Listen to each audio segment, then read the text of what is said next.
Hello? Oh wait, fuck my mic. Lamau. Hello. Sorry for that brief interruption. I had to put the charge in, but as mentioned earlier in the earlier stream, it only charges at a certain spot, and I couldn't seem to get it to fit in the said spot. So while doing that, I accidentally knocked over the wire that connects my monitor to the laptop, hence why OBS kept appearing on the main screen earlier.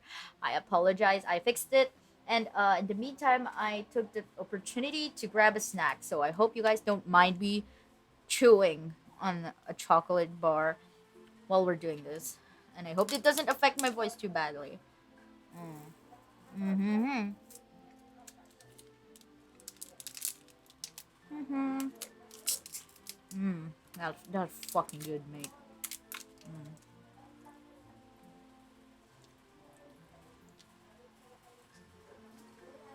Yum.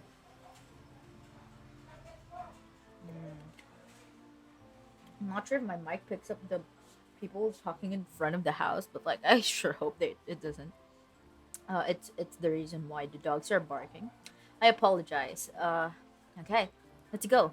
Let me pull up the history for y'all because I think I accidentally clicked on something. So Saren said, "Once again, I feel like I've been doing a poor job so far. A very noble objective indeed, Your Highness. Though I have to agree with I have to agree with your doubts about the execution. Sitting alone in a corner does not seem to align with what you're setting out to achieve here. That is, unless you have a superior sense of hearing that I'm not aware of, which allows you to overhear conversations from afar." Uh, I flash him a smile in amusement, moving it out of the way. Okay, oopsie. I flash him a smile in amusement, which he returns.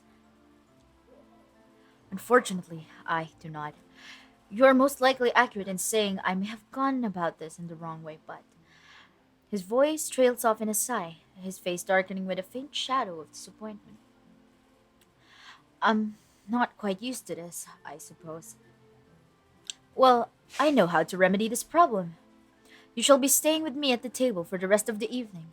With our prime location, I guarantee you'll learn more about your subjects than you know what to do with the end of this day." I I would hate to impose. I'm sure you came out here for a peaceful evening of your own. I wouldn't make such an offer if I thought you were imposing, Your Highness. Nor in oh God, my oh God, sorry. I wouldn't make such an offer if I thought you were imposing, Your Highness, nor invite you over to my table in the first place. In fact, I would be most grateful for your company during this meal. Yeah, MC head over heels on the dude. Let's go. After all, not many can say they have the honor of dining at a tavern with the crowned prince of Eskia. True. He chuckles and indicates an agreement with a nod of his head. Very well. Thank you for bearing with me, Cal. Let's put it in auto because I want to eat. He finally settles fully into the chair, leaning back and shifting into a more comfortable position as he gets ready for an extended stay. The evening passes in a pleasant whirl. The dishes prove to taste as good as they smell. I can't help but find the dinner particularly enjoyable, with engaging conversation being carried on between the two of us. Oh, just like in game, I am eating. Oh, what is with that phrasing, Cal? Hmm. Mm-mm. Your Highness, there is a burning question that I can withhold no longer. Uh, yes. You must enlighten me. How did you manage to sneak out of the palace? Where have your personal guards gone? About that. Saren sets down his fork, hesitating before giving an answer. I used wood magic, so it wouldn't be difficult to lose my personal guards in the city. He has a mischievous side. Oh my goodness, look at him. He's so abashed by that. He averts his gaze, I was slightly ashamed to have used magic that I taught him for something that might be as well counted as a prank. Yeah? Well, yeah. Remarkable. I never realized that you were capable of such stuff, Your Highness. You flatter me. If I were truly stealthy, we would not be sitting here dining together right now. We share a chuckle before letting the small talk halt as we return to our as we return our attention to our meals. Ah, mm,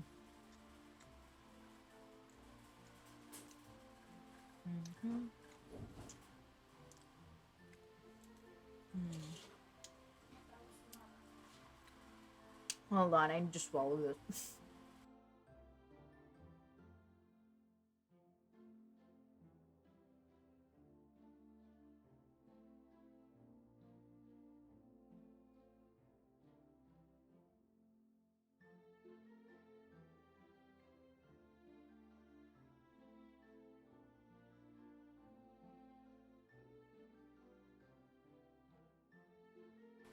Okay, sorry about that. Where were we?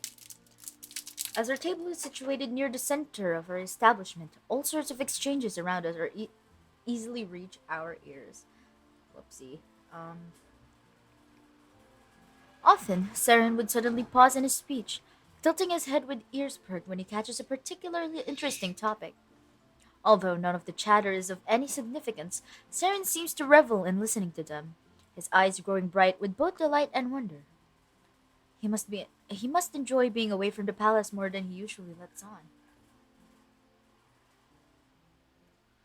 I take in this visible change in the prince, slightly bemused, but I keep any comments to myself.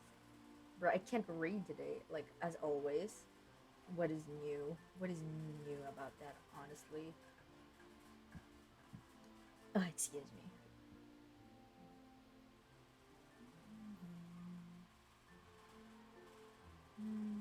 Okay. Even when it's time for us to leave before it gets too late, Saren's reluctance is blatant, though he hides it rather quickly with his usual gentle smile. Eventually, we make it back to the palace. Saren thanks me for the evening, and we part ways after bidding each other a good night. It's like an impromptu date, yo. Grimora character updated. Saren, I think we should do classes. Look at our beauty stat. It's like 5. Okay, let's fix the let's fix the etiquette since it seems to be lagging quite a bit, as well as the charisma and like. Okay, it's not lagging quite a bit. It just happens that the intelligence and combat stats is at like level 70 above. So I guess we should put leadership and charisma to balance that out, not just full on. Okay. I'm not sure what to do with these. And I should probably save again so we don't have to fast forward quite a bit. Yeet. Okay. Mhm. Okay. The title of my stream still stands. Sir, when will we hold hands? Okay. Um okay, 85 coins. New missions are available. Serdwin. Who is Serdwin again? Oh, it's the bitchy noble. I had thought to use the cloth for tapestries, but it turned out slightly better than I anticipated.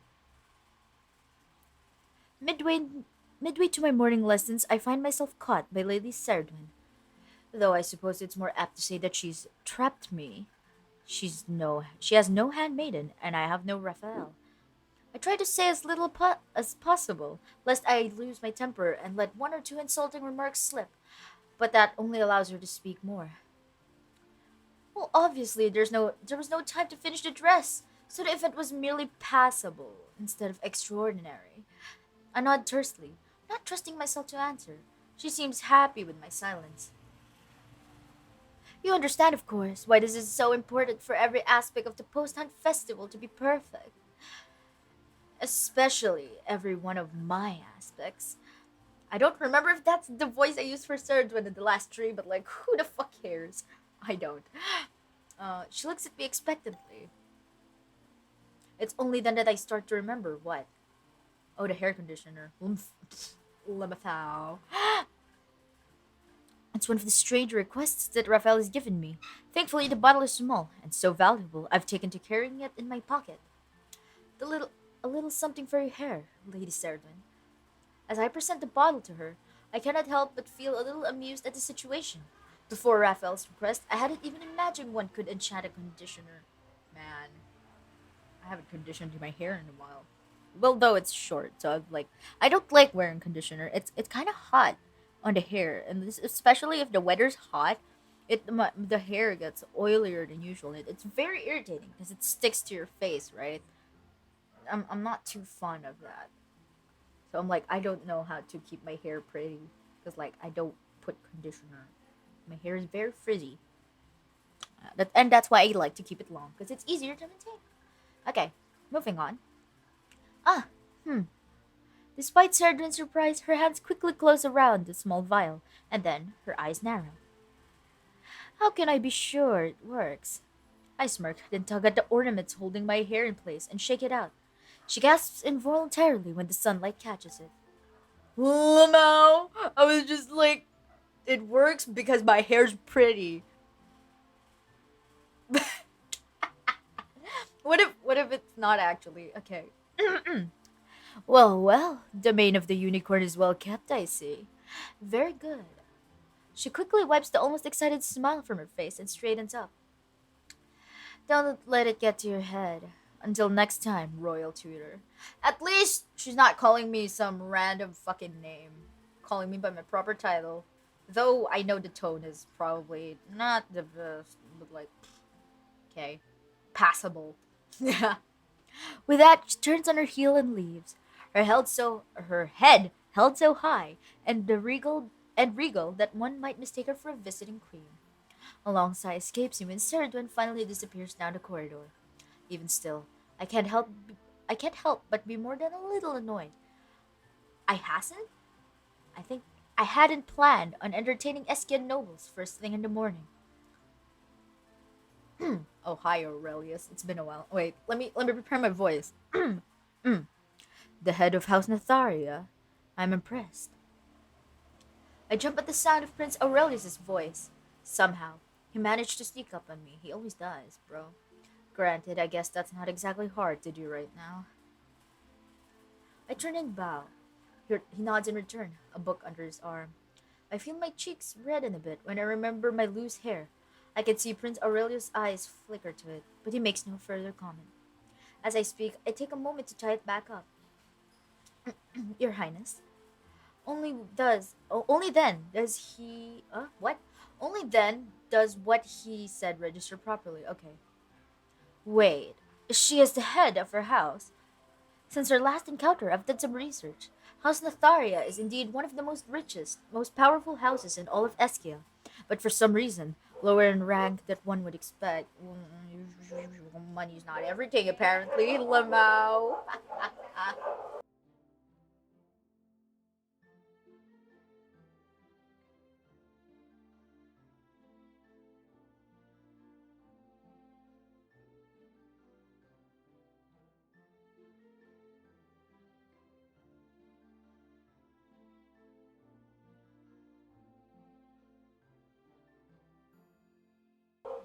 Sorry, there are dogs barking about.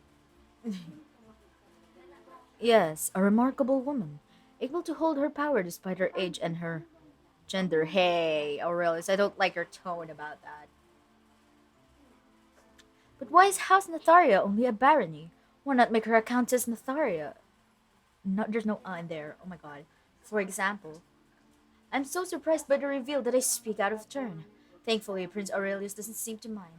I don't think he cares for that. Ah, they should be. The late king, at least, wanted them to be.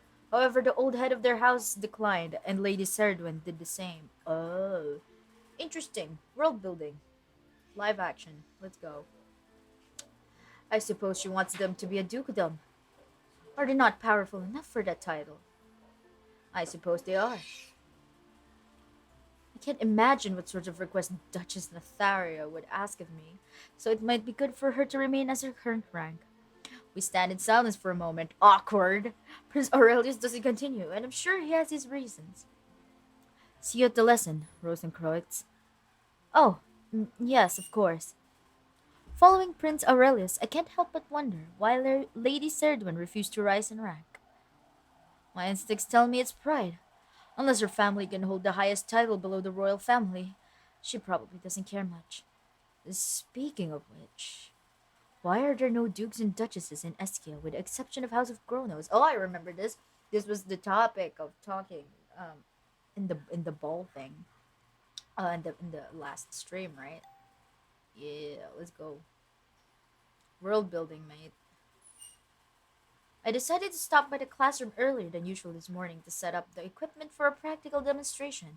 That's when I hear the most unusual noises. What noises, man? Oh.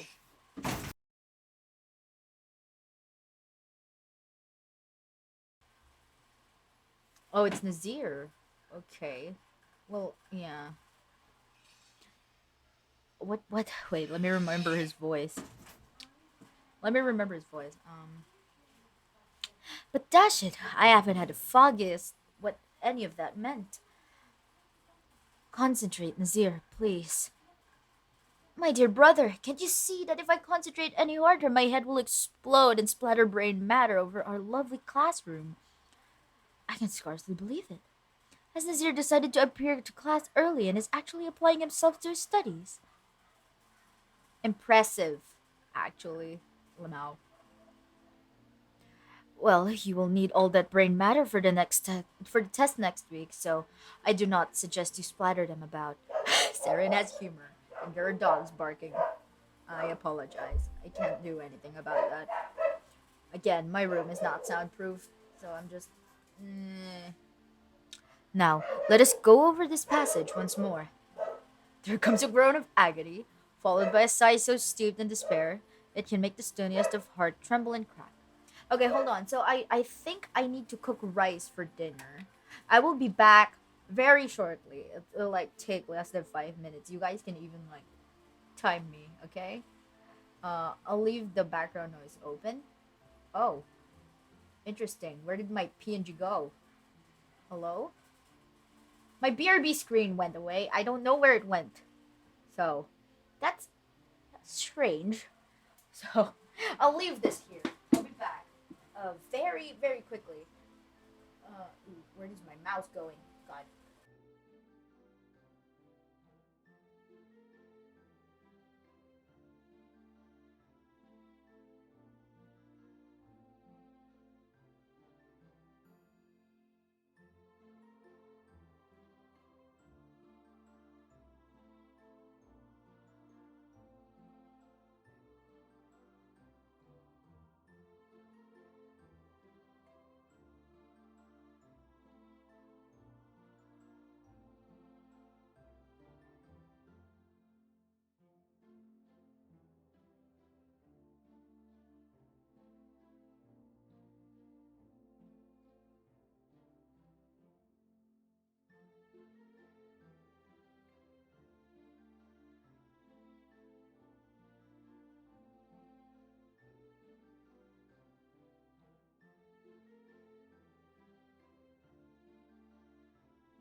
Tadaima.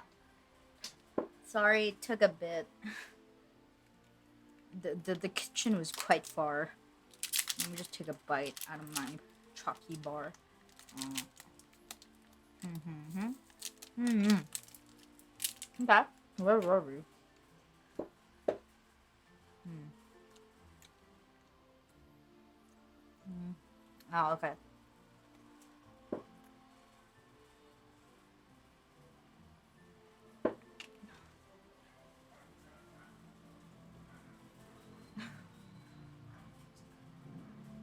Okay. Okay, dude. I fucking knew it.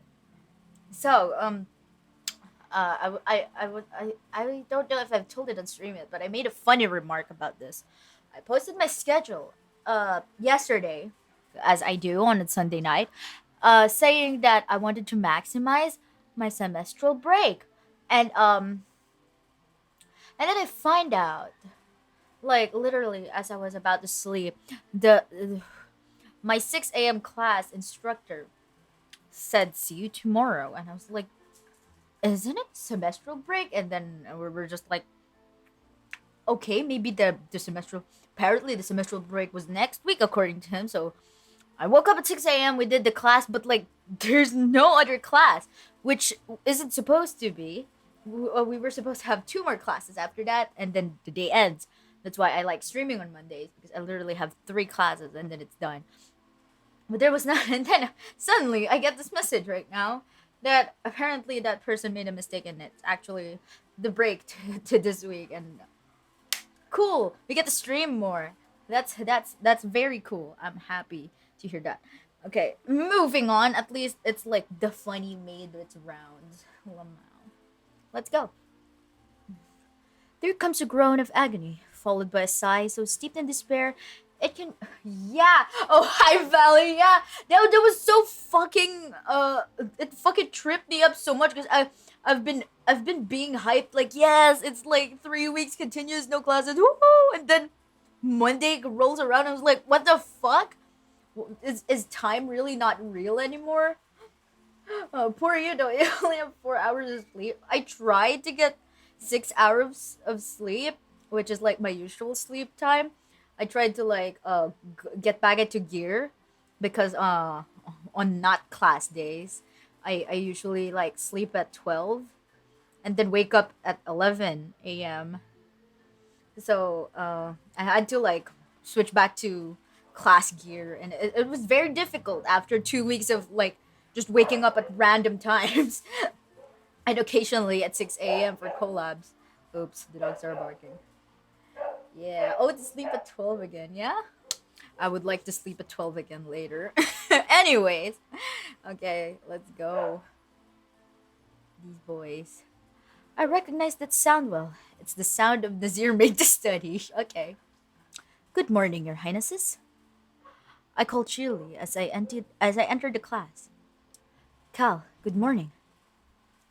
I hurt. I am in torment. I suffer. Yeah, this guy is just a whole mood. Fighting back the urge to smile, I dumped the equipment on the lectern and walked over to the two princes. Where's Aurelius? Introvert ass. Get your ass in class.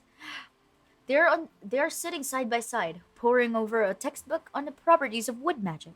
Notebooks, worksheets, and diagrams are scattered haphazardly on the table. He's such a nice bro. Literally a brother, bro. Yeah, you go, Saren. I love you. Something the matter, Nazir? Mutely, Nazir lifts up the textbook. Don't understand a word in this thing, my dear Cal. Nazir has been having trouble with the last few lectures on wood magic. Wait, if I remember their affinity, I can't remember anything. You're wood. You're fire and wind, and Aurelius is dark and water. Oh yeah, he's light and wood. Yeah. Yeah, I keep forgetting. Oh my goodness. Well, it has been a week, so can you really blame me?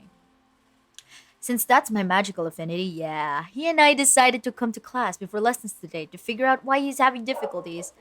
I think he just has difficulty studying in general, man. Yeah, it turns out I'm having difficulties with the whole darn subject. That's not surprising. Hold on.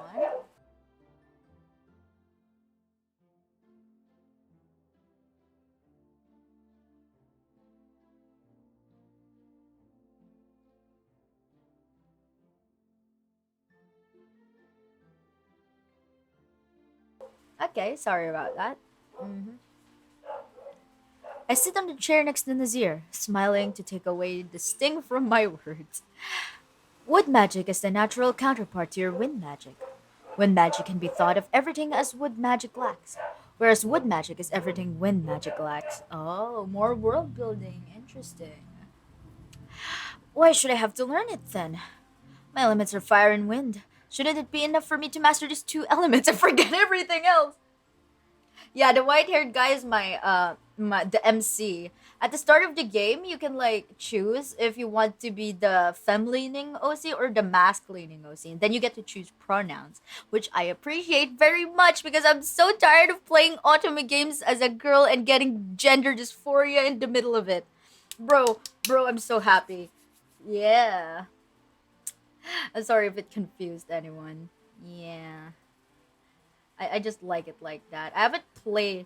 There's like a lot of really good games that is just like, oh yes, and then sometimes the gender dysphoria just hits me in the middle because I'm like, oof, I don't use female pronouns that much. Oh my god, gay rights. Yeah, I'm sorry, the Nightbots. I really need to fix the Nightbot. It's done that 4 times already. I need to check into its commands. Whoops, I'm sorry. Oh my god. But this year, that's such a mood. I'm just like, yeah. Should forget everything else. This is me for every other subject that I'm not really interested in.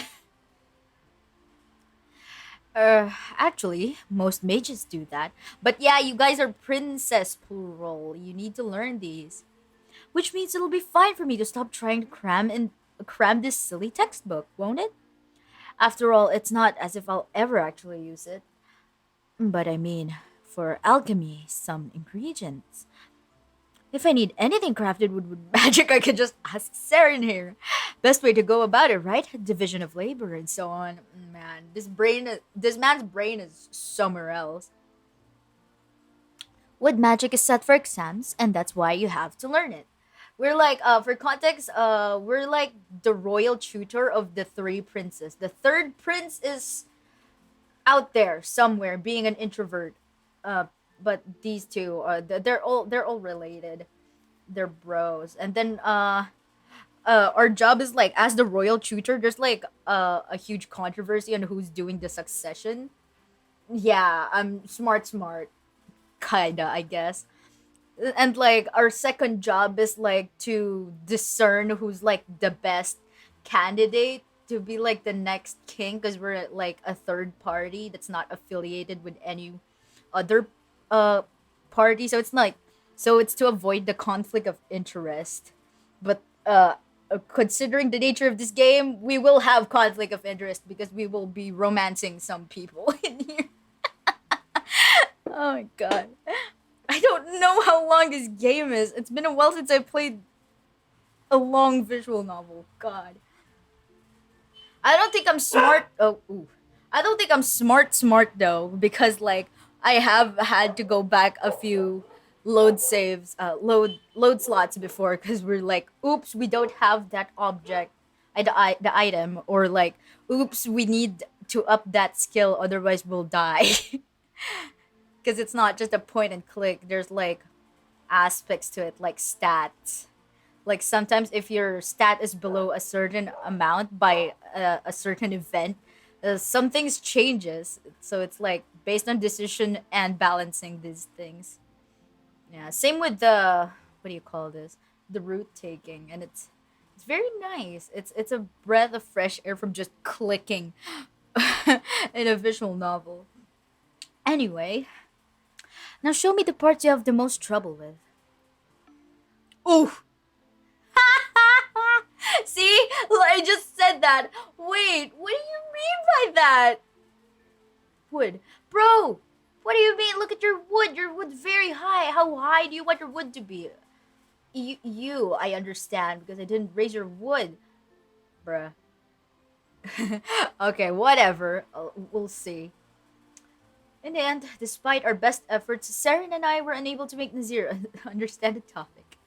Nazir looks crestfallen, though he tries to hide it. Doesn't matter, you fellows. I'll figure it out in my own good time. He announces airily just as Aurelius walks into the classroom. I bet he's surprised that he's not the first one in the classroom this time around. And with that, lessons for the day commence. And I am not sure what to do. Let's see. Okay, we don't need anything.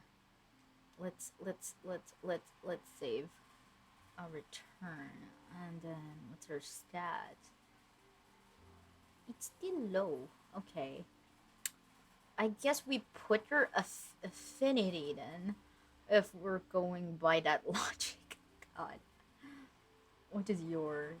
Okay, um, you. See, I have him on wood. That is not fair. Okay, whatever. Wind. Right? What is your fire? Yeah, bro. Just okay.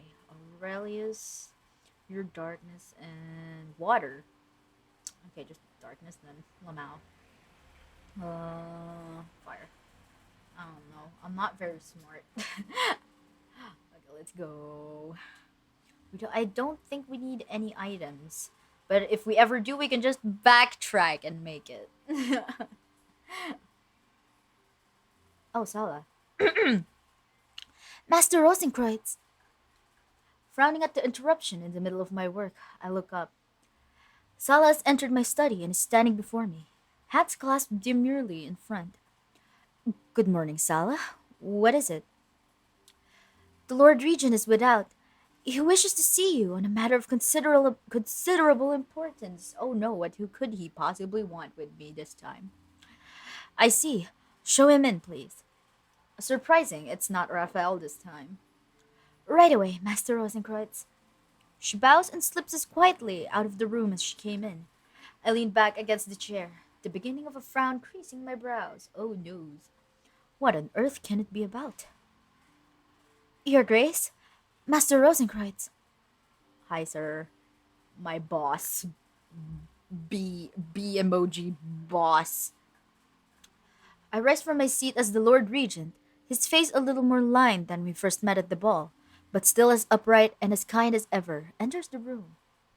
My lord, may I be of service? Please, sit down.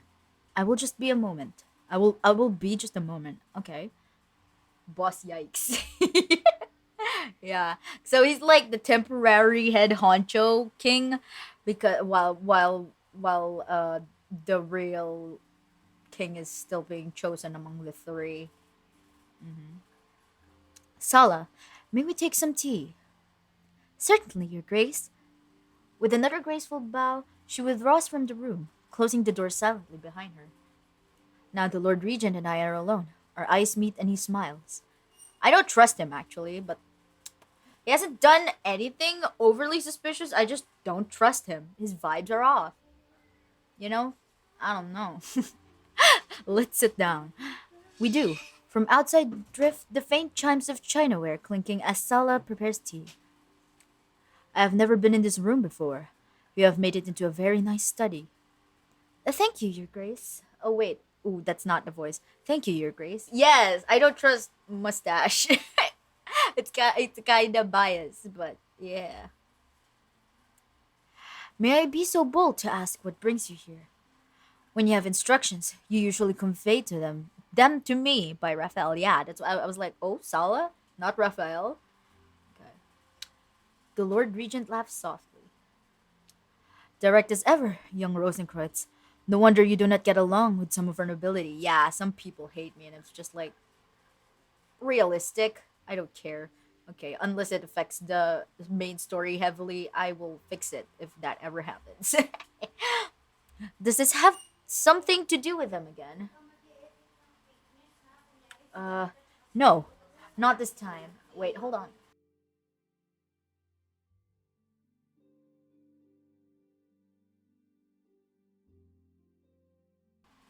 I okay. No, not this time. Not ours, and not directly. My lord, the matter which I have come to see you is about somewhat delicate. Oh. Oh? It's with the mommy Gabrielle? Okay. It concerns the kingdom's relationship with Marin. Wait, didn't your discussion with Marin go okay last 2024 week 24 whatever whenever that was? Negotiations with the ambassadors from Marin, as I understand, are going well. The ambassadors are pleased with the reception we have arranged for them. Just so, and yet, do you know the dictum? A nation can have neither eternal friends nor perpetual enemies, only eternal and perpetual interest? I see.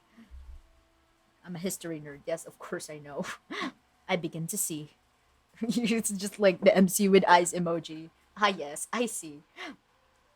Of course, it is in Eskia's interest to keep its interest aligned with the Marans, especially during this time of troubles. Yeah, the kingdom, which is like Eskia, is like very vulnerable right now because they don't have an actual leader. It's just this dude being a stand-in. So a lot of, like, for example, uh, enemy kingdoms can like take advantage of that and just we. Marin can be a very useful friend or a very dangerous enemy to us. They are, from a military point of view, considerably our superior, and in terms of population, they outnumber us from 3 to 1. We must remember the relationship between our two kingdoms have not always been smooth. Does Marin have an interest it wishes Eskia to advance? The regent chuckles. You put it so boldly. Our diplomats would be quite disconcerted. The fact is, the fact is this. Last evening, after we were about to conclude a formal treaty of a mutual tariff reduction, the formidable Lady Gabrielle suddenly confided in me, in terms of the strictest confidentiality. And why are you telling it to me? It says strictest confidentiality. What? At this point, the regent clamps his mouth shut. Hi, Sala. Sala pushes a tray in and begins bustling around us, setting up teacups and sandwiches. Man, now I want tea. Bruh. Soon, the aromatic fragrance of freshly brewed tea leaves suffuses the air. Oh, that's calming, bro. I like that smell. Thank you, Sala. You may leave now. Thank you, Master Rosenkreutz. Not until Sala's faint footfalls fade away does the regent speak again. In terms of strictest confidentiality, so not even Sala or Raphael shall know of this.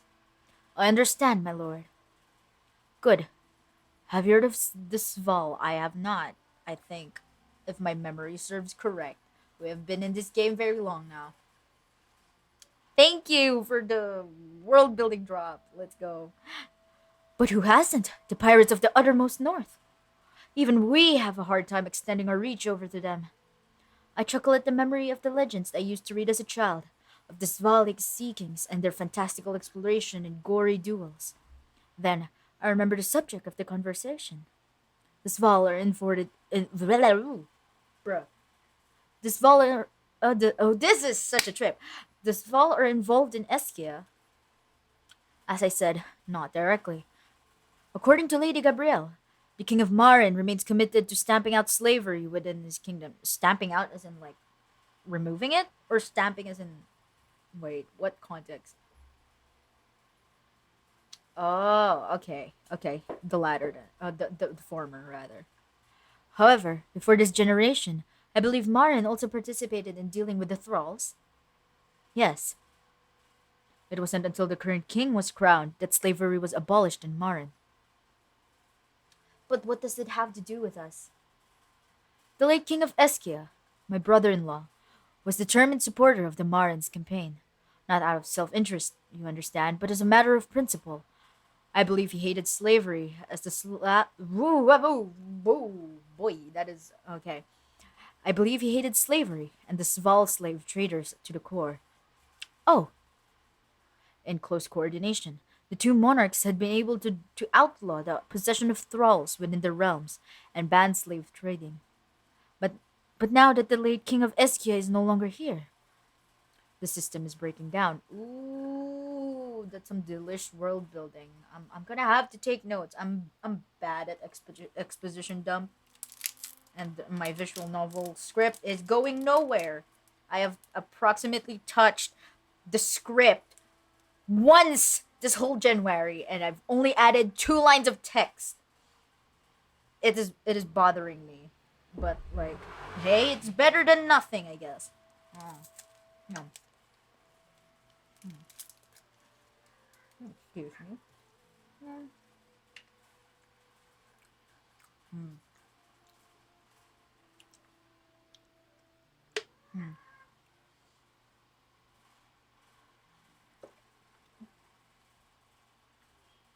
Who's meowing? Is that my cat? Hmm. No. Wait, let me drink water. Mm. Oh, that chocolate is so good, man. Trade in thralls, especially in Maranian territory, is on the rise again. And the trader, one of the worst offenders in thrall trafficking, will take the sea route with a cargo full of slaves around Eskian coast. Bro, you have like people in charge there. Why are you bringing this up with me? I'm not even Eskian, bro. I'm just some guy. How do you know of this? I do not. What? Lady Gabrielle would not reveal to me the sources of her intelligence, but she assures me that they are perfectly credible. To where is this thrall master bound? To the capital of Marin. Okay. After they arrive, there is nothing much we can do. The fortresses may not be entered unbidden, not even by the king himself. The capital is reached more easily from our ports by the sea than by the mountains, which are tall, inhospitable, and closely guarded by the king's men. But would not tall, inhospitable mountains offer the ideal refuge? Hard to reach hiding places, networks of smugglers and bandits ready to lend a hand. Our thrall master cannot. What is a thrall? This word escapes my vocabulary. I am basing off of context, but the way it's being thrown around is also throwing me off. Let us consult my thesaurus. I am not a nerd. I just have a thesaurus in hand. Oh, okay. It's like like the one in charge of slavery. So if a thrall would be slavery. A thrall master would be like one charge of enslaving people. I see. Interesting. We learn new things every day. We learn things. Cool. I like the dialogue writing in this game so much. I really should just get an editor because I suck at writing. Bravo. His merchandise, you see, are too delicate. They cannot make the rough mountain crossing. They will break. I suppose you could have phrased that better, Lord Regent. But a horrible thought is dawning upon me. Hello, baby. My cat has visited us. Hi. Please don't put your claws on my legs. I'm wearing shorts. Thank you. Okay. You mean, yes, his thralls are all children. Ooh, double whammy. Slavery and child slave. What's worse than slavery? Bam, a child. No. Goodness. Man, this game gets very dark when it wants to go dark. I remember the start of this game is just people exploding into flames and them being described as charcoal burnt, and I was like, "Whoa! This is a visual novel with romance elements, not a romance visual novel with fantasy elements." Sheesh. Okay. The regent looks sadly away, and I shudder. So you want me to catch him? I am just being the errand boy of the Eskian nobility. I'm not even a royal tutor anymore. Yes. Yeah.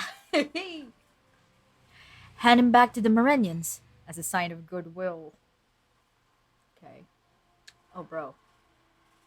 Lady Gabrielle stressed to me how very obliged they would be to us if we do. Pardon me, but why would the princess take over this task? Their father was obviously a major contributor to this campaign. I would have assumed them to be the same. I hope they would be. I hope they're not for child slavery. That's gonna be a major turnoff. Uh, uh, mm. The Lord Regent pauses, sipping his tea. He considers for a while before sighing and speaking up again. Hi, baby. Why are you staring at me like that? Okay. It's not that I don't want to. Oh, you don't want to put them in danger. However, recent events have made our political situation more uncertain. Yeah, okay. Recent events? Do you perhaps mean the royal hunt a few weeks ago? Context for those people watching who didn't watch the last stream. Someone did an assassination attempt on Saren, and we were there because we chose him. Yeah, like someone shot an arrow and it like missed Saren by a few inches, and we're just like, oops. Yeah. The Lord Regent nods. I think it depends on which route you choose. That's the prince that gets assassination attempted. Saren told me that you are aware of what really happened. We do not believe the stray arrow aimed at him to be from Counselor Gabrielle, however. However, you still haven't found the real culprit. Regrettably so. Aurelius is personally leading the investigation. Oh, I'm glad that they're good brothers. I'm glad the brothers have good relationship with each other because I would be very pissed if they didn't. I'm so tired of angry sibling relationships. It's just like give us some healthy sibling relationships that exist too. It doesn't have everything to do with drama. Yeah. Okay. Let's go. Even Saren is trying to find clues among the group of commoners present at that day, but there hasn't been any progress so far. I should have known that there were more reasons to Saren's unusual escapade. Yes, let's go. We have brains, we have power, we have drive. Brr. That's not in order, but like, yeah. Uh, okay. You're not sure if the information about the slave trader may be a trap laid by Marin.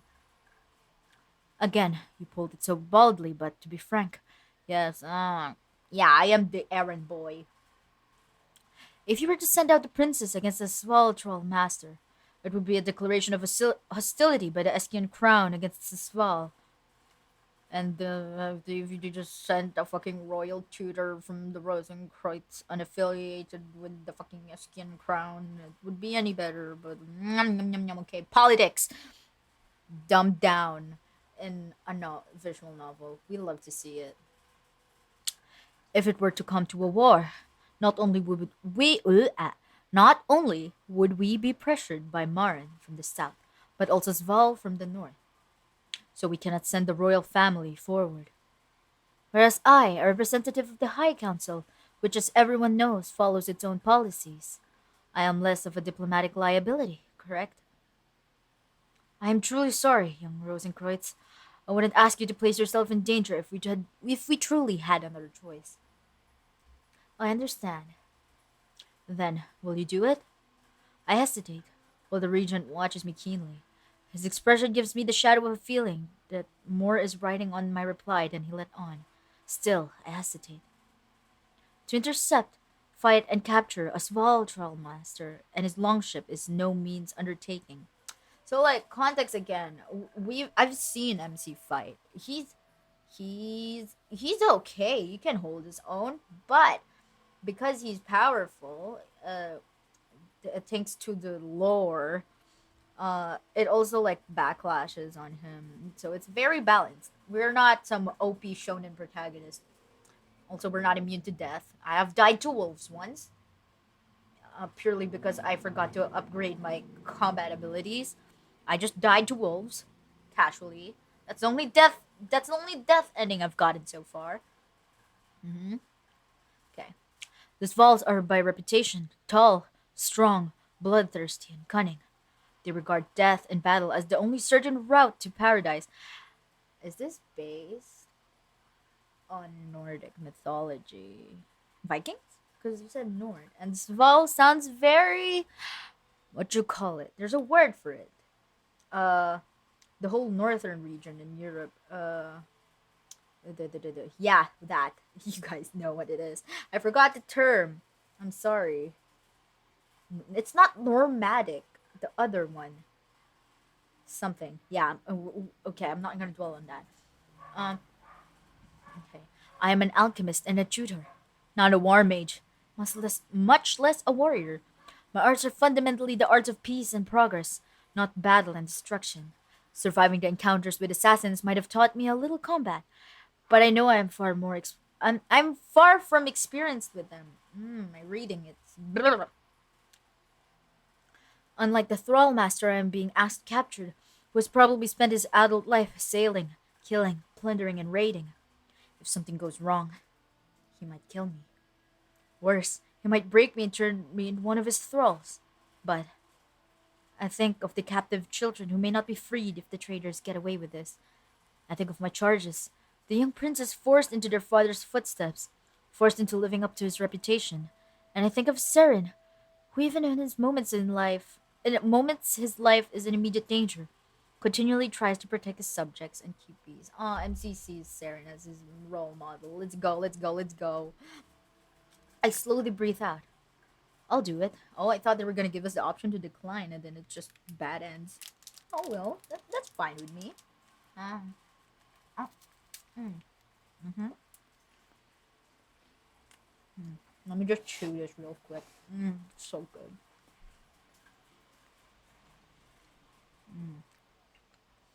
やってあります。Mm-hmm.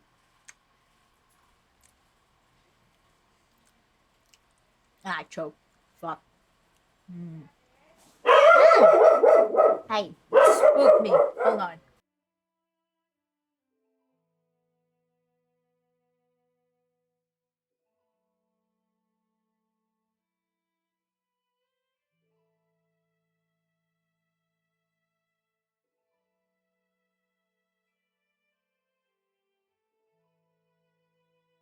Whew. People have been visiting.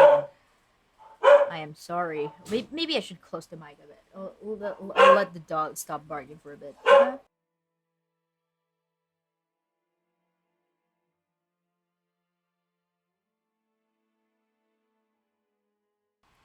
Man. Okay. Uh, that's excellent. Excellent. Thank you. Really. Eskia is in your debt. I will need some time to prepare myself. A week or so, I should think. Okay. We need to make a plan. Since we already, I think based on this, we need to build intelligence and combat.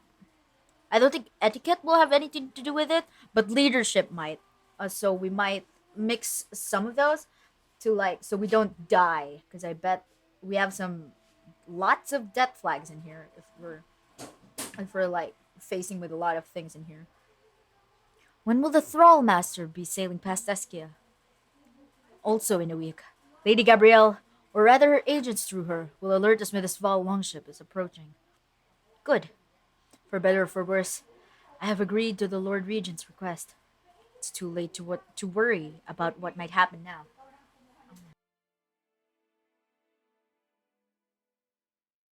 Man, I'm just gonna eat while waiting for the people to go out. Yeah.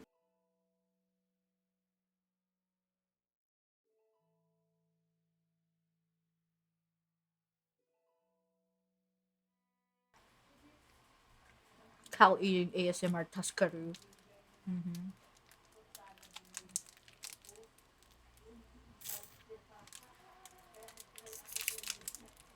Oh, I love dark chocolate. I know I won't have one in a while again, so I'm just savoring.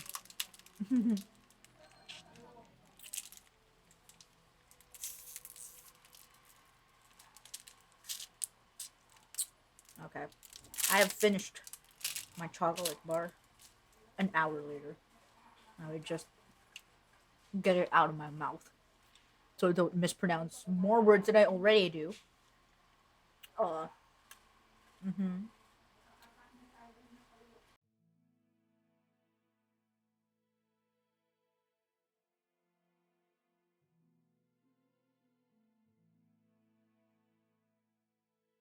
I have downed half of my water bottle. Yeah, bye. I think we'll go for a few more minutes or until I'm called for dinner. Because I also have stuff to do. Just happened that I didn't know we were that close to the witch's house ending, and it would be very abrupt to just end the stream 25 minutes in. So I decided we would play Royal Alchemist instead. I know this was scheduled tomorrow. Huh. Okay. When is my deadline? February 3. Okay. Yeah, I can do that. Then I shall have my week to prepare. Of course, if you need any help from us, you only need to say so. 1 week? That means just one turn. And my monitor died. Fuck. I mean, okay. Don't do that again. There is indeed something. Speak. If it is within my ability, I will grant it. I am aware that the High Count's garrison guards are busy investigating the late king's assassination. However, they might not help me. The garrison here doesn't like me to begin with. However, this is too important for me to not ask them just because of my pride. May I borrow them for this undertaking? Of course. You are most kind. Thank you. Yeah, the garrison don't like me. Well, like. There's like I think there's a lot of factions that don't like me, but like I tried to raise stats for some of it, so like not everyone just completely hates me. I'm not sure. Would this be all? Yes. I mustn't take up more of your time. The Lord Regent stands up, and so do I. We shake hands. Cal, my lord, you're a good child. I'm glad you're the one the council sent to us. Whoo, whee. Okay. He turns around and walks out of my study, a little grayer, a little more lined, but as upright and as kind as ever. Oh, that's a burp, boy. Okay. That's the burp that I've been holding on to since lunch. Hoo-wee. Okay.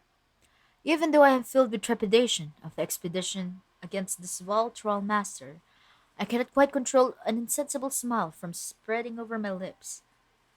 Hey, now to my preparations. I have been working on this recipe for a while. It's time to test it out. A new recipe has been unlocked. What is it? I suppose we need it then. Where? Do we need a bomb again, just in case?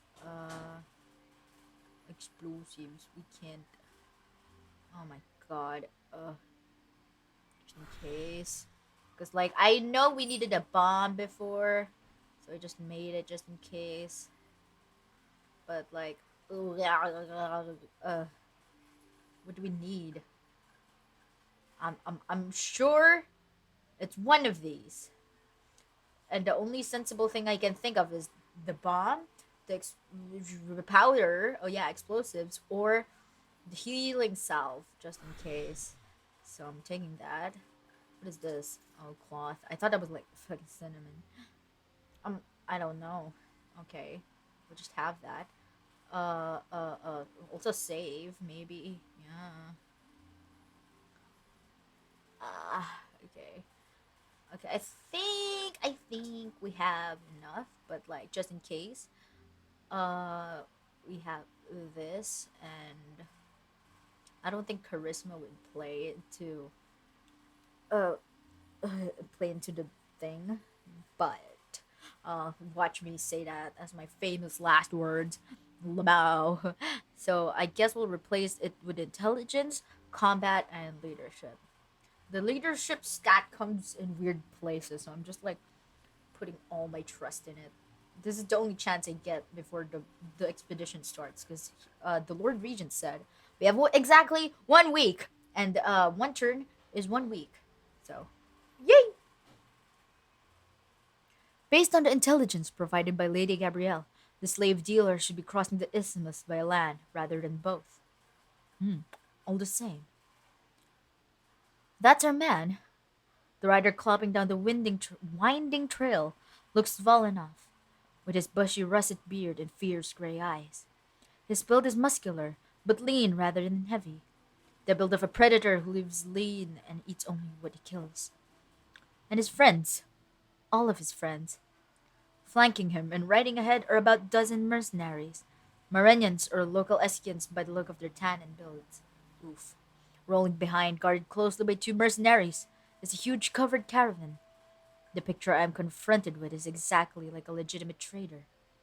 I would have been fooled if I hadn't been warned beforehand about the human contents of the British ghastly. Oh my god, I've been watching too much Luxium. I'm British. Mm. I would have been fooled if I hadn't been warned beforehand about the human contents of the ghastly. Ugh. Why does it feel wrong to say it than that? I'm so used to reading as ghastly in my head. Ghastly. Caravan. American. Okay. Bold of him. To hide himself in the open, pretending to be just another prosperous merchant peddling his wares by sea. No one who sees this will suspect him of anything as shady as a slave trader. Careful, too. Traveling incognito means he would have to cut back on escorts and guards, making himself vulnerable to ambush. This way, however, he can employ all the mercenaries to guard him as he wishes. They might not even know what's inside that huge covered caravan. How in the world am I supposed to ambush this all by myself? I feel like I am missing an item, and I'm scared. I am alone, of course. Although I have asked humbly, the station garrison guards refuse to take direct action without the council's orders.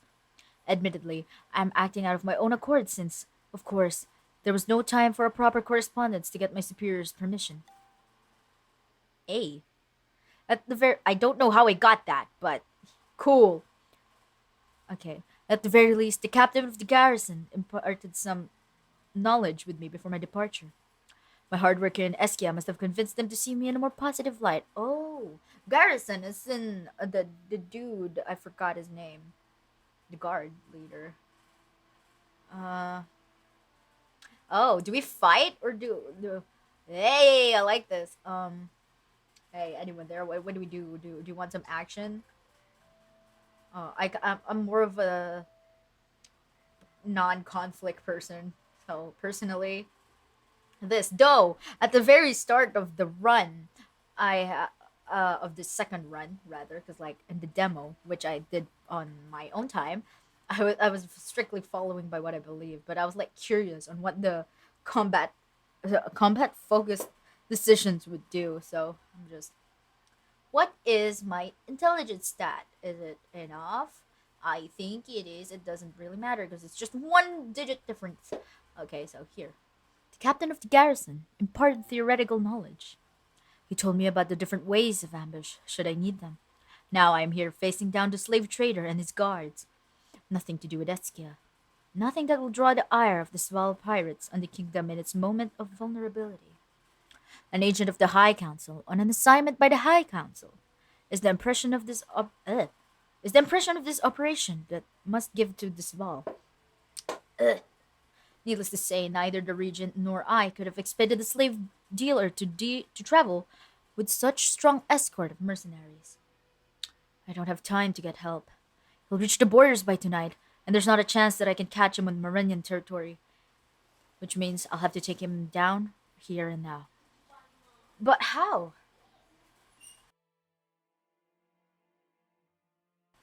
Yes, how? My brows crease as I carefully review the options I have. Let's go. Since we're going on that path anyway, let's just lay traps. Thank you. Oh, it is hot. Thank you. Arwen, please don't eat my food. The caravan trails the main wait. What if I don't have the items? Oh my goodness. The caravan trails the main body of the mercenaries by quite some distance. This is unsurprising, since the mercenaries are all mounted men in their prime. Okay, hold on. This is the second time I'm gonna like pause the stream a bit. I need to go to the bathroom real quick. And it's just bothering me. I'm so sorry. I'm gonna be back.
I am back. I forgot to mute the mic. Anyway, okay, we'll be rounding off in a bit, maybe like in 30 minutes or so. I just, I just want a nice number on that. In the what you call it, the timestamp, and uh, so we don't cut off abruptly. Wait, I'll just eat this while this is hot. Hmm. Hmm. Um. This is just secretly a mukbang stream. I've been eating the whole stream. Mm. Oh, pancit's nice. Not a fan of it, but like not a pizza eater. I'll eat anything edible if it tastes the way it's supposed to taste. Ah, yes, let's go. Well, the caravan, bulky enough in its own right, is pulled by a few bad-tempered mules hired just for this journey. The solution is clear. I will plant the bombs I have in my backpack. Oh, see? I'm so smart. Hey, I brought bombs. Well, this is the second time we had bombs, and I'm just like, there are two things in my mind that could go. That oh my god, I can't speak. So it's either we need the healing things just in case someone gets injured, us or someone else, and like offensive materials such as that, and that's why I was worried that we might need the explosives because I don't know why I couldn't craft it. I will plant the bombs I have in my backpack along the trail of them head. This is getting a bit of deja vu. Isn't this how we got ambushed in the first chapter?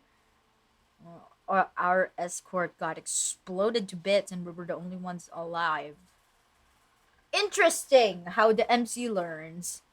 With a bit of luck and a lot of precision, I should be able to detonate the bombs ahead of the caravan. That should incapacitate enough of the guards without harming the children. Then I simply have to finish off the remainder of the guards and set the children free. Please don't jinx yourself. Easy as pie. My voice does not sound even a little bit convincing to me. Yeah! But there's no help for it. I shall have to do or die. Whatever happens, I must not let the abominable slave trader get away. Better hurry then. I spied a bend of road around the forested hillock. Fancy words that I fancy would be just a spot to plant the bombs. Okay, done. The bombs have been planted in little rows under the undergrowth lining the road. The caravan should face some difficulties navigating the sharp bends of the road against the hillock. Around the hillock. I'm sorry. Ugh. Ugh. God, the burps just keep coming. This makes for the perfect location to detonate the bombs and wipe out the main body of the escort traveling ahead. If all goes to plan, that is. The backgrounds look nice. Oh god, here's the intense music. Clip clop, clip clop. Sound of the shod hooves striking the hard road. The rough speech and rougher laughter of the mercenaries drift me on the breeze. Quietly, I withdraw into the forest and wait. Soon, the Sval and his guards come into sight. Hey, hey, they're arguing with each other, roaring boisterously, not a shadow of suspicion something is amiss. Good, it seems I have placed them well. I strike a little flare and set it sizzling down the length of the rope where the bombs are buried. The Sval trader suddenly draws back, his horse rearing up. Its hoof must have struck one of the bombs. What is this? He glares about in furious surprise.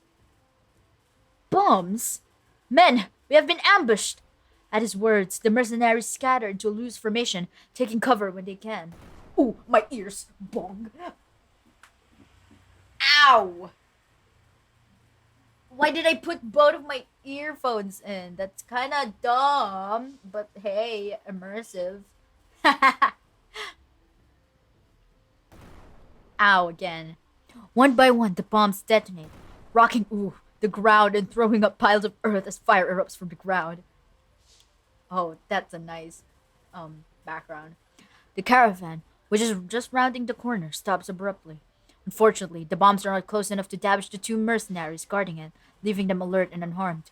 But the bombs have done their jobs. Now it is time to do mine. Let's go. Let's go! The flower markings around my neck flare and burn as I emerge from my hiding place, taking on the surviving mercenaries. I draw on the wind, using it to send a stream of fire cruising towards them. They react immediately, erecting a shield of ice that blocks away the fire. Magic users. Startled temporarily, I let my guard down, only to be almost knocked off by a horse. Oh, God. I let my guard down, only to be almost knocked off by my horse by a blast of air.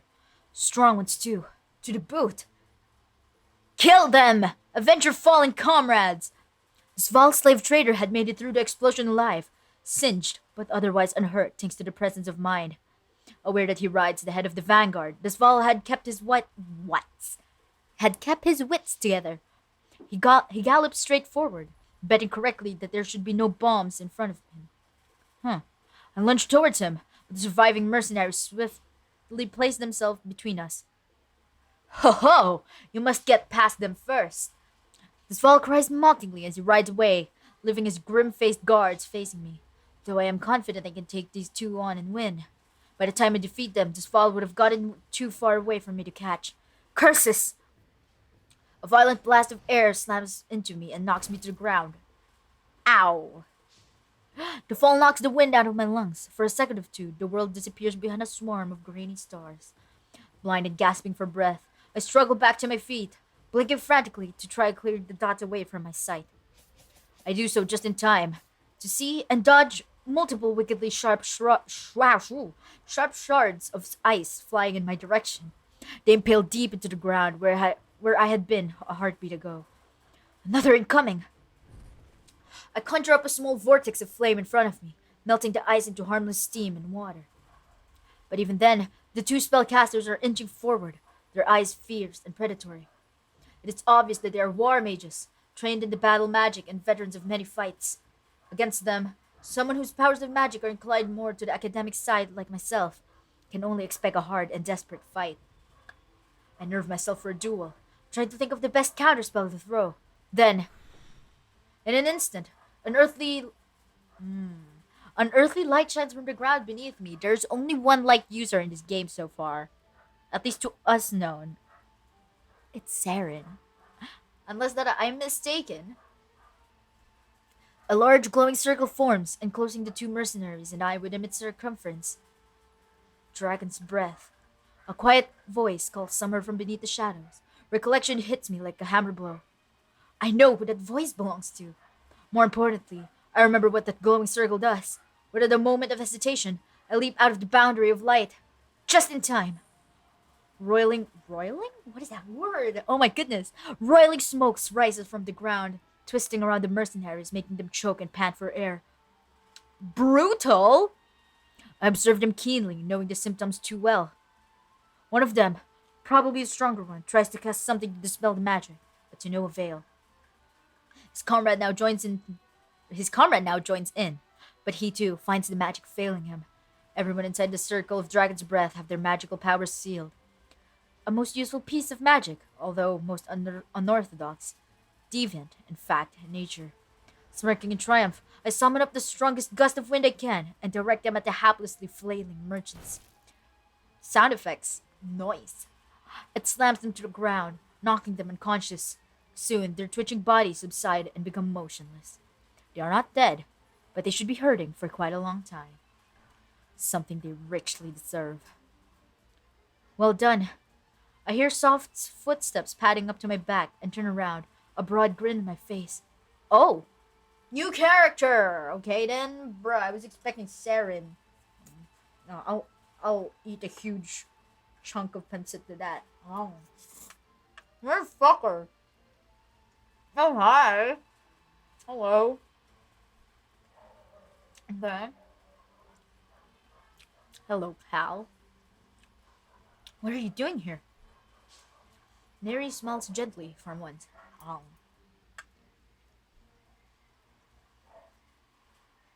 Mm-hmm.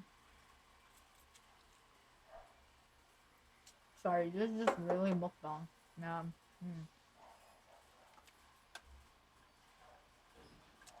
Yay. We won. Who is Neri? Please explain. Mm. What voice should we give Neri? This is a new character, man. I'm having a difficult time making voices. The High Council sent me, so I would have to deal with the traitor anyway. Oh, okay. I laugh, remembering the pleasure with the old grumpy, tender-hearted Neri. What's so funny? It makes me think of back when we were kids. Oh, childhood best friend. Does it? Yes. You were always getting me out of trouble. Afterwards, we'd invent beautifully implausible reasons why you didn't actually do anything to help me. Not really. It was the truth. I'm older, so I was responsible for you, not helping you. My babysitter.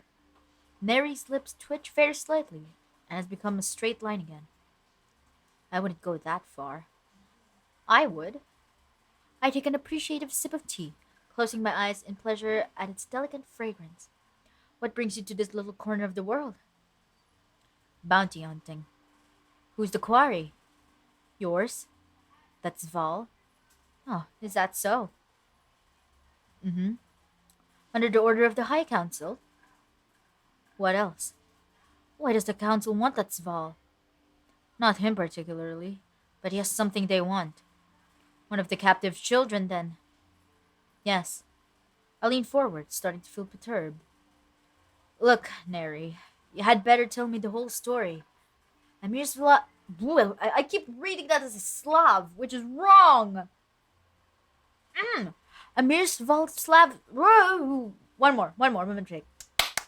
Amir Sval's slave trader should not be enough for them to dispatch such a high-ranking member like you, a garrison executive. If the High Council is interested in Eskia beyond the mission they've assigned to me, and that mission is guarding the royal succession, I think it's better that I know about it. You just haven't asked the right questions. Oh, playing hard to get. Okay, I see. Why does the council want a captive child of the slaver, Neri? Because he may be a Rosenkreutz. Oh, okay. I bolt upright. Neri looks at me and silently nods. Confirmed. No, rumors of the petal markings about the neck. The Sval thought it made the child pretty and made a point of showing it off. Hopes to drive up the price.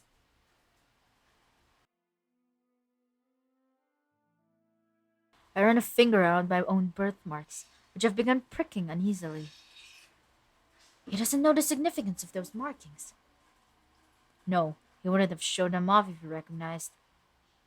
But someone else might. The council fears someone does already. They want the slaver silenced, one way or another, and the child in their custody. The slaver got away, but at least all the children. My voice trails off when Neri sadly shakes his head. Not all of them.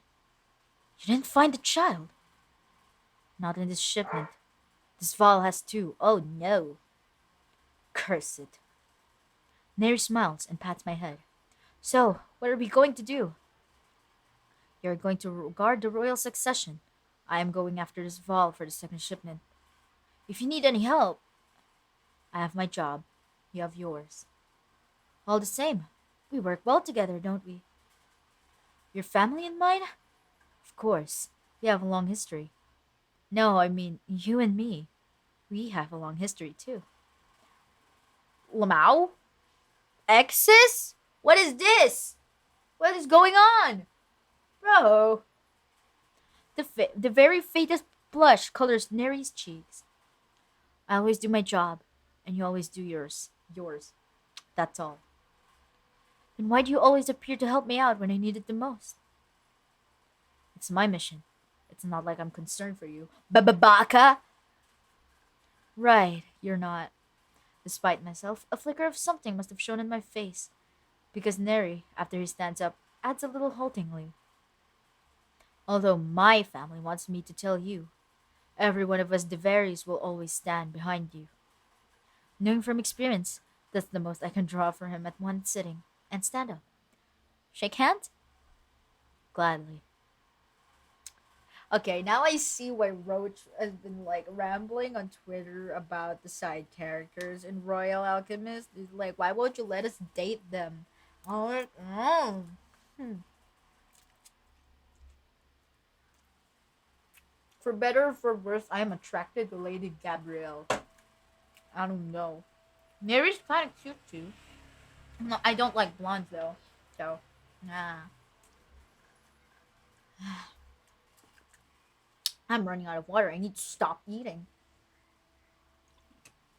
That moment conveyed more than a million words, especially with Neri. Especially with Neri, ever could hope so. Hope to. Sorry.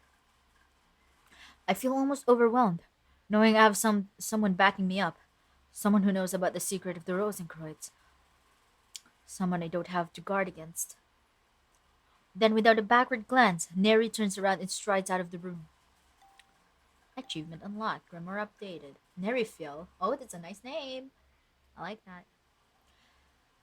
Well, that should be everything I have to cover on this subject. You have any questions for me? Any parts you would like me to go over once more? I'm a professor. I peer at my audience, the three princes sitting in front of me. Prince Aurelius simply stares at my desk as if trying to burn a hole in it, and while Prince Seren gives a slight shake of his head and a polite smile, Prince Nazir meanwhile shrugs and shoots me a buoyant grin. I'm inclined to believe it means he completely, unequivocally understands everything I've said so far of the usual polite but distracted meaning. Wonderful. Let's move on then. If you would please turn to page 300 of your books. The sound of flipping pages fills the room. With the princess focused elsewhere, excuse me, I take the opportunity to discreetly brush my palm against my arm in an attempt to soothe the itch. Itch? But it's useless. I mentally berate myself for failing to notice the injury until late yesterday evening. Oh, I got injured. While I managed to get it under control with whatever healing salves I had on hand, the delay in treatment had caused it to worsen. Now the prickling sensation is really starting to bother me. I rub my arm again, a bit more vigorously this time, but try resisting the urge to scratch it in case it makes things worse. Cal, snapping to my attention, I immediately let my arms fall to my side and look at Prince Saren. Yes, Your Highness. Did you have a question? There's a small crease between his brows. His gaze darts to my left arm, but quickly returns to mine. Is everything alright? I opened my mouth to say that I'm fine, but quickly realized Prince Seren would be able to see right through that, either because of his light magic or it's obvious that I'm not. The most I can do is give him a reassuring smile and hope he drops the subject. Sure enough, however, he does not. I don't want to pry, but if you're not feeling well, perhaps you should see Salah. Goodness. Okay. Ooh. She's well versed in water magic and should be able to help. No, it's nothing that pressing. Thank you for your concern, though. Oh, you're feeling unwell, Cal. Maybe you should get it looked at. Right this second, in fact. Bro, you just want classes to end. Your Highness, are you saying that out of concern for my well-being, or is it just because you want the lesson to come to an early end? He grins at me without a hint of shame. Both? The corners of Prince Saren's lips twitch upwards, but when he turns his attention back to me, his eyes are serious and piercing. I insist. Cal, the lesson can wait for another day. I stare back at Saren, noting the thinly veiled worry written across his face. I can't help but soften at the sight, and I sigh. I have to admit, I'm somewhat relieved at the idea of being able to rest sooner than later. I still haven't fully recovered from all of the yesterday's excitement. I wouldn't call that excitement, but okay. Very well. I'll look for Sala. Thank you, Cal. No, I should be the one thanking you. In any case, class is dismissed for the day. I'll see you tomorrow. I like how Aurelius is just not there. Hee hee. I smile at the princess before gathering my books and leaving the room. Before I can go look for Sala, however, Saren stops in the corridor. Kiss, kiss, fall in love, please. Please, please. Cal, Your Highness. I just, I just wanted to apologize to you. For what? If it wasn't for us, you wouldn't have to place yourself in danger and get hurt like that. Does he know? Not at all. We both know you couldn't have. Okay, he knows. We both know you couldn't have confronted Isval due to political reasons, and I was the one who agreed to help. Besides, It's nothing serious. Prince Seren's face is filled with genuine concern and sorrow, but he doesn't pursue the topic. I give him my most reassuring smile and nod. Even with my reassurances, he insistently leads me off to find Salah, personally making sure that I get immediate treatment. So how sweet of him. Do I need anything? Anything? What are my missions? I got some missions. Missions. Okay. Harris. Okay. What these? Saren. Let's go bond with Saren. Let me just save. Okay. Saren, let's have bonding. Okay. A village near Weimar Lake, near the capital, had reported strange fragments in the water. Since the case wasn't per- ugh. Since the case was not particularly high profile, and I was in the area, they sent me to investigate. Prince Saren decided to join me, which defeated the purpose of keeping everything low key, but who was I to refuse? Upon our arrival, I noticed that the prince was strangely distracted, which was a feat in itself given how composed he always was. I inquired about it, and he thankfully confided in me. Imagine having to grill a crown prince for information. Without taking titles into consideration, the thought of the thought of needling such a polite person was enough to make me shudder. Social anxiety aside, Prince Saren revealed to me that he sensed a strange presence from the lake. This, I reasoned, was a result of his more instinctual affinity with wood. What with it being the only of two of his elemental attunements. When we made way to the lake, I discovered translucent, iridescent scales floating in the water. Dragon? I was confused at first, but I remembered something that I had learned in my readings. Twice a year, a lake creature will shed its scales of glimmering rainbow, bringing health and prosperity to the villages around. Its name eludes me, for I remember it being similar in spelling to the eldritch monstrosities, but I felt confident that the scales matched the description. I also checked. Oh my goodness! My goodness! I also checked the scales using water magic. Let no one speak poorly of my dependability. Ah, no! We made a report as usual, but for some reason the villagers did not believe me. They just kept eyeing me with suspicion. Pray tell, what deception lies in my exquisite visage? Oh my goodness, this is so me. What would I have to gain by spreading falsehood and pestilence in my own country? Of course, I did not give these thoughts voice. That would have definitely made things worse. We have to leave without doing anything, as there was no problem to actually fix except my own lack of charisma. That was a fail. We can that was a waste. So we're doing this class, and then okay then since you said my charisma was lacking, fuck you. Uh, yeah, it is definitely lacking. I should add etiquette as well. Look at the etiquette stuck at 69. Okay. Hoo-ha. Let me just get more food in my mouth while it's still hot. Oh.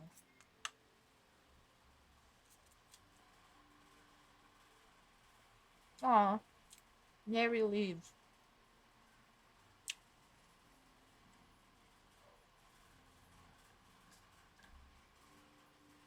Oh, there's chicken. Cool. Mm. Nom nom. Ah.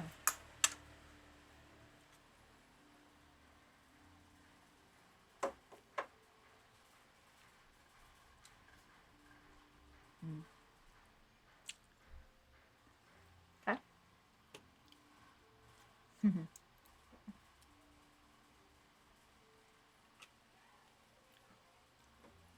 Okay. I'm glad the High Council is sending you to deal with this. The Lord Regent chooses his words carefully.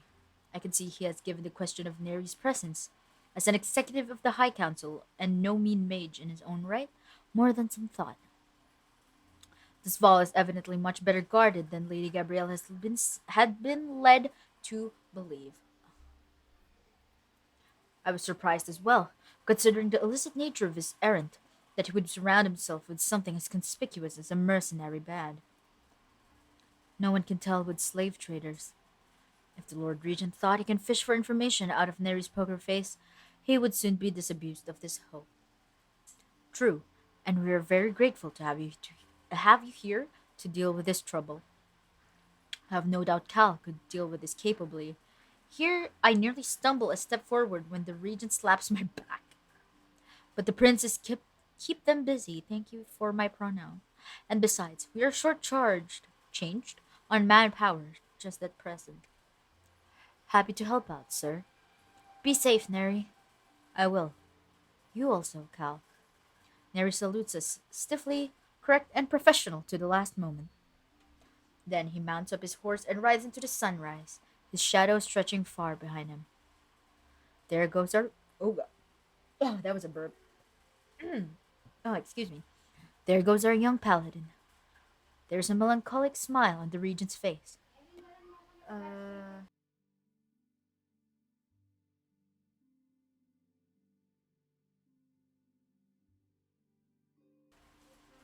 Neri is the most responsible, most dutiful person I know. And a good friend, no doubt. Ooh, yeah. The very best. That is good. Without a true friend, a man must surely perish into the spirit, if not in flesh.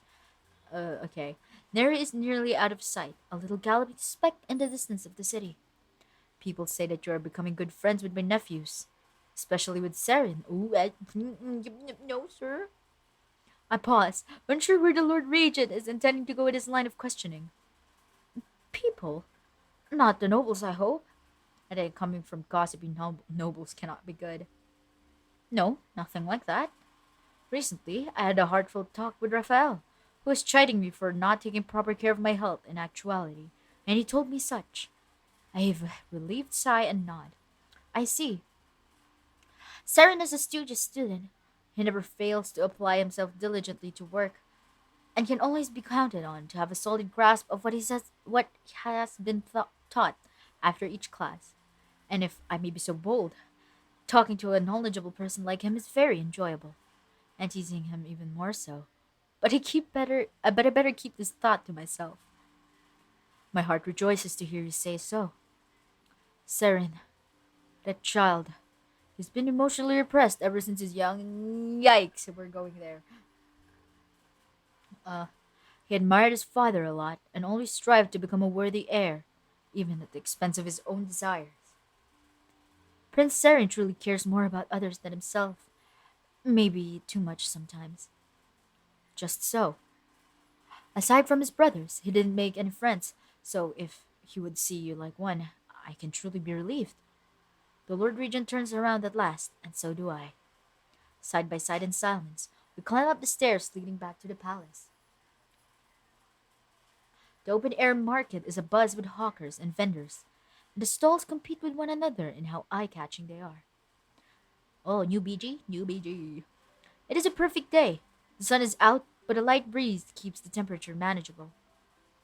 Where is she? What am I looking for? I scanned the crowd for the telltale violet of Miss Belmont. Oh, Miss Belmont. Oh, we're gonna give the thing. Of Miss Belmont's dress, all the while wondering why we couldn't have simply met at the Merchants Guild. I'll never find her here. I'm still not sure how exactly Viola Belmont, the merchant's official representative, heard about me or my skills, but after I accepted her guild's request, Raphael brought me a new slip of paper with a note handwritten by her. She knew I could enchant cloth. Her instructions had been very exact, like ordering from a tailor, down to the cut, the color, and the texture. But above all else, it must be sturdy, she'd written. What she hadn't mentioned was any kind of budget. At first, there was little for me to do. Cutting and dyeing the cloth she had sent to me had been no problem, and the tailors at the court were more than happy to help. Enchanting it is an entirely separate process, however. Yeah, let's go. I hold the finished article, wrapped in paper, as close to me as possible while navigating the market. I could just drop it at the guild and be done with it. Although, to be honest, I wanted to see the expression on Miss Belmont's face when she receives it. That is when I see her, or at least I think I do. There is a spot of purple amid the dull browns and grays. I push through to a set of stands to get closer. Each stall is full of flowers: roses, tulips, lilies, marigolds, daisies, and peonies. The purple I saw was, in fact, a glorious bouquet of lavender blossoms. Lamau. I let out a disappointed sigh. Okay, there. Master. Has Viola spoken before? I don't think so.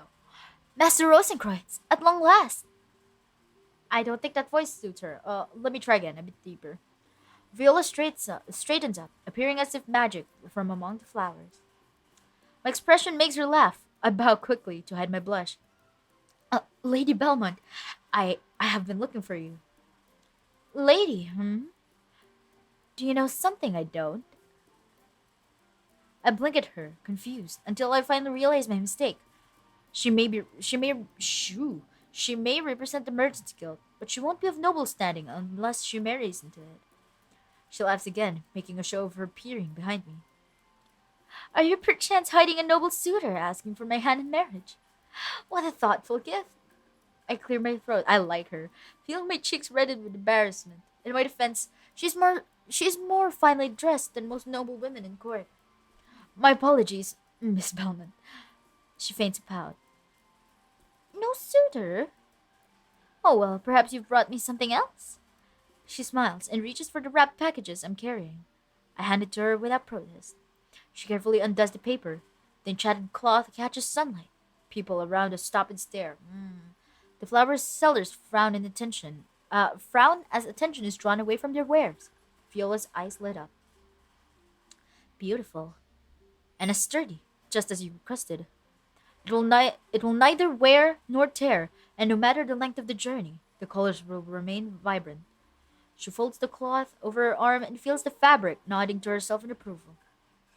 Then Viola reaches into her belt, and to my surprise, brings out a switchblade that she flicks open with a single elegant motion. Before I can stop her, she attempts to push the tip of the blade through the cloth, and nothing happens. Evidently satisfied, she folds the weapon up and makes it disappear into her clothes. She looks up at me, her smile as calculating as it is pleased. Quality product. Can you make more? Yes, the process is. She looks excited, and I quickly realize that I am on the cusp of making another mistake. I shake my head.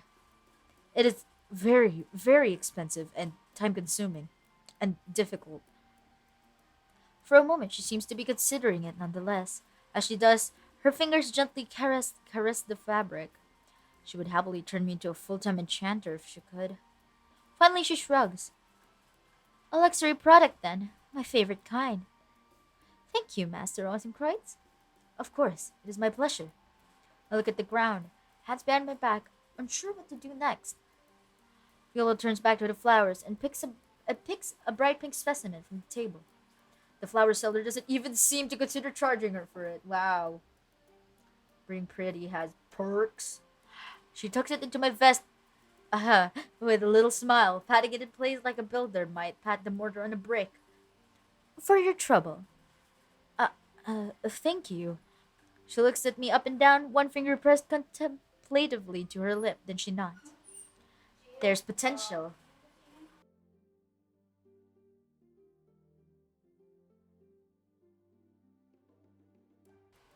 Okay. I really like her, man. With those words, she turns and leaves, the enchanted fabric neatly folded and tucked under her arm. Soon she disappears into the throng of people, which seemed to part for her like water before a fish. The pink flower's scent fills up my nose, and I pull it from my vest. I look at the petals, unsure what to make of them. Either way, I have a feeling Viola Belmont will be back for more. Let's go. Let's go. How many characters have we unlocked? I'm curious. Have we unlocked every? Oh, we have two more. Interesting. There's a lot of characters. Should we continue? I technically have stuff to do, but hey, yeah, I think we'll stop here. As my throat is getting a bit tired as well. I need to preserve it for Saturday. I forgot. So I will end this here. Thank you everyone for stopping by. And to the people who will stop by to watch this semi scuffed stream, um, I will see you guys tomorrow. I think I will continue this tomorrow, if things go according to my schedule. Uh, I hope everyone has a nice day or night. Goodbye.